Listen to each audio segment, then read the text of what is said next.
Deadbeat Debacles.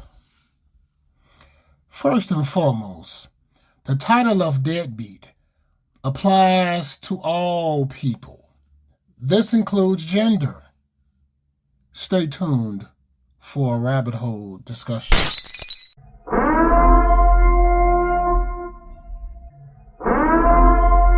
For the record, I have never been a deadbeat in any way. I've been paying bills since I was in my mom's household as a teen until I left. And if she was alive, she would concur. Why is this important? As I filled holes and primed a wall for paint today, I listened to the Crimson Cure channel here on YouTube to hear her message and support another content creator instead of those with issues mentioning another channel on their channel. It gives crab in a barrel vibes, in my opinion. Digression aside, Sister Cure briefly played a video from The Love Dorsey. I believe her name is. Her moniker is. Another truth-telling sister seeking to awaken their gender. The topic was, if you haven't already guessed, the broad brush of painting men as deadbeats without understanding the true definition of the moniker. These all-star ladies poked various holes and shone light where darkness prevailed previously. Salute to both of them and any woman with the same energy to do things correctly. Both of my son's moms used the term deadbeat in a sentence when describing me, all while collecting child support. Does that make sense to you? Also, the lady that I was with at the time, around when my second son was a preteen and teenage years, welcomed him. As a matter of fact, she welcomed both of my sons because every time both of my sons would come and visit me, we would all sit and talk and laugh and do things as a family would do. And she was just my girlfriend at the time.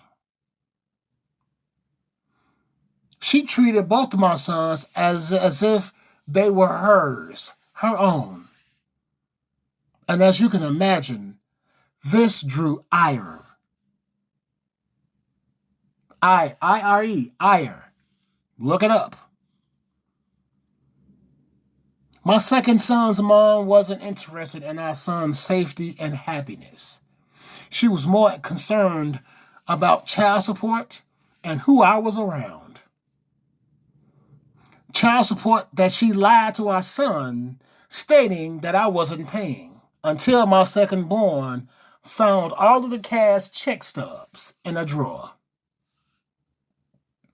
Mind you, I was in my second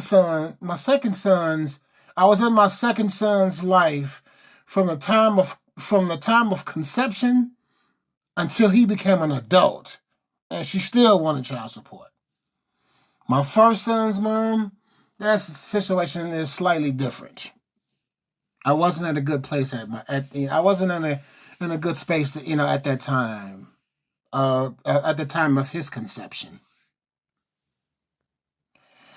It was painful as I and my last born suffered methods of parental alienation from a self-centered, greedy, and lazy female. All for more money. I believe I did it. It's an older video on the channel. I have to go searching for it. That told that story. But enough about me. Here's the video I viewed that reopened old wounds as I listened. And by the way, shout out to The Love Dorsey and shout out to the Crimson Cure. The Crimson Cure channel is linked in the description, along with any background music, if any. Let's get to it. Hey there, my Crimsonites, and welcome to the Crimson Cure channel. I'm your hostess, femininity coach, and author of the Crimson Cure, and this is my perspective. So we got another clip by none other than the Love Dorsey. I may not let the entire clip play because it's long, number one, and then she goes into some other things that I don't necessarily want to discuss this particular video, but we're going to let her speak her piece for the majority. Let's go. Own 70% of y'all that lie about having a deadbeat baby daddy. Me saying that just by itself is a trigger for a lot of y'all because you know that what I'm saying includes. Now let me break down the 70%, right? Before y'all start arguing, get mad, type them paragraphs because you triggered under this video, right? So there's a good majority of y'all in that 70% that you're a single mom because you chose to be, not because a is a deadbeat. You were in a situation where the told you all signs that he's not anything reflective in whatever season that was in his life of being a family man or being a man that actually is going to put other lives before his life based on creating life with you.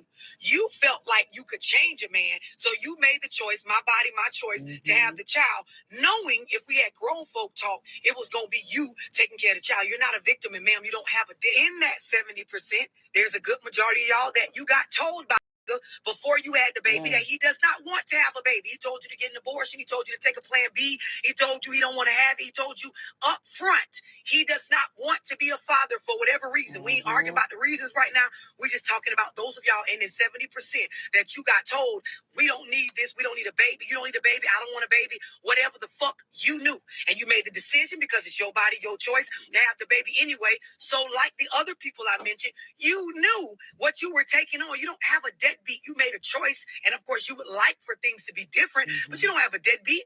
You made a decision and you need to stand on it. There's a portion of you women in the 70% that you practice parental alienation. You probably don't know what that is, so you should go look it up. And it is a crime. Most don't know that, and they don't know how to take you to court and actually, exercise their rights against that. A lot of you women that practice this, you don't understand that everything does not have to go your way. He doesn't have to parent the way that you want him to parent. He's not obligated to be what kind of father you want him to be. And then, of course, every time that he doesn't do something when you say do it or how you wanted to do it, or you don't get it the way that you would want it, you parent based on, or you co-parent based on your ego, your feelings, your emotions, and that's not what this shit is for. There's another part of this 70% that y'all lie about the baby belonging to them. So you keep a certain attitude with him all the time. No matter what he does, it'll never be good enough because, of course, you're trying to actually make yourself not look like the bad guy that you really are. You want to be the victim and not the villain, but in all reality, you're the puppet master over this fucking game or puppet show where you're pretending as though a child belongs to somebody because, of course, you had no discipline with your sex, right, when the baby was conceived. And y'all don't like to talk about this. Y'all hate me when I say it. I've been talking about it for years, but it needs to be said, and I'm going to tell you why. The reason why is because all this single parent shit is fucking up our culture. And at some point, y'all family members around y'all that sit up and watch y'all do this fuck shit and claim somebody's a deadbeat when they're really not are a part of the problem. Children need. Now, I stopped it because she's actually going to keep going. And she goes into the points that she makes is nothing wrong with those points. And I've made those points before.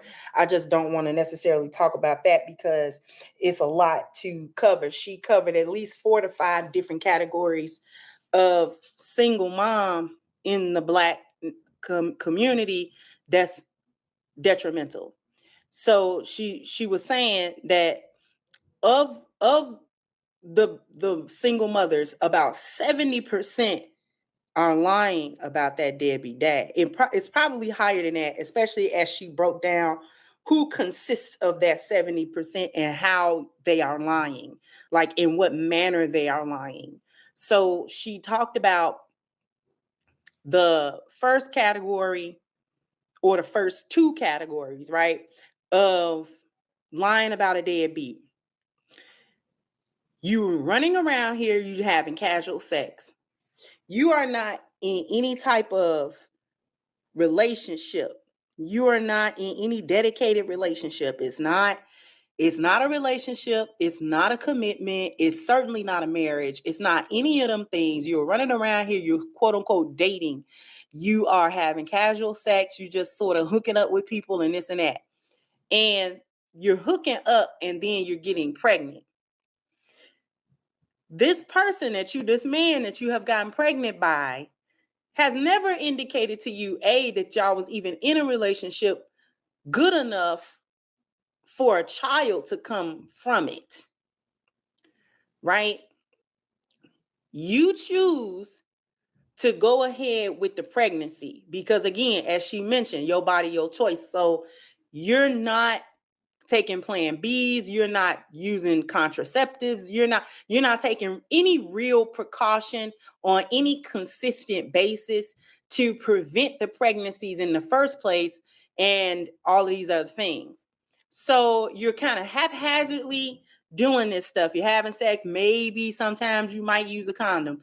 Maybe sometimes you'll get on your birth control and you're off and on that, or maybe you don't use it at all, whatever the case may be. Then you call yourself don't believe, quote unquote, don't believe in baby deletions, this, that, and the third, whatever. So you decide because it is a decision to have a baby with a man that sometimes some of y'all barely even know. Y'all don't know these guys. You know what I'm saying? Y'all hooking up with them. Sometimes it's a one night stand. Sometimes it's just a little situationship. Sometimes it's just a little something. You know what I'm saying? This is just a guy that you have sex with. You kind of used to having sex with him. There is no connection. There is no relationship. Y'all don't even barely, you know what I'm saying, have any type of communication or dealing with each other outside of, you know what I'm saying, you coming over here, I'm coming over there, we're gonna have sex, we're gonna chill for a minute, I'm gonna go.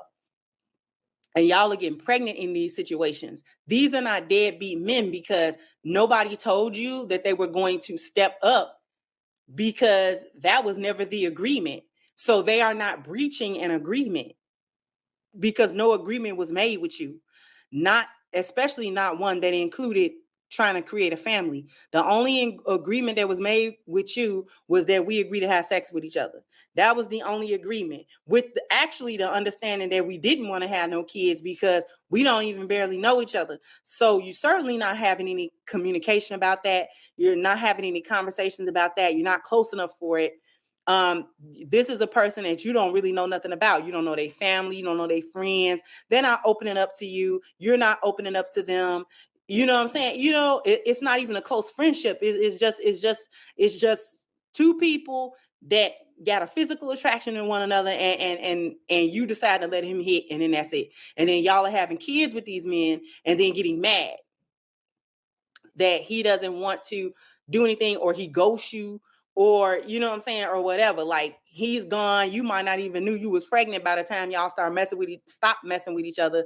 Then you trying to find him again, whether you do or don't. He's not going to be a part of any of that because this was on you, and it is on you. So that's not a deadbeat. The second category is the guy that tells you straight up, no assumptions, there's no room for miscommunication. He told you, I don't want no kids. I don't care what you have to do. I don't care if you have to go to get a deletion. I don't care if you have to get a plan B. I don't care what you got to do. But I don't want any children. I'm going to stop it there. The rest of the video is in the description below. Salute to the Rastas Reliables.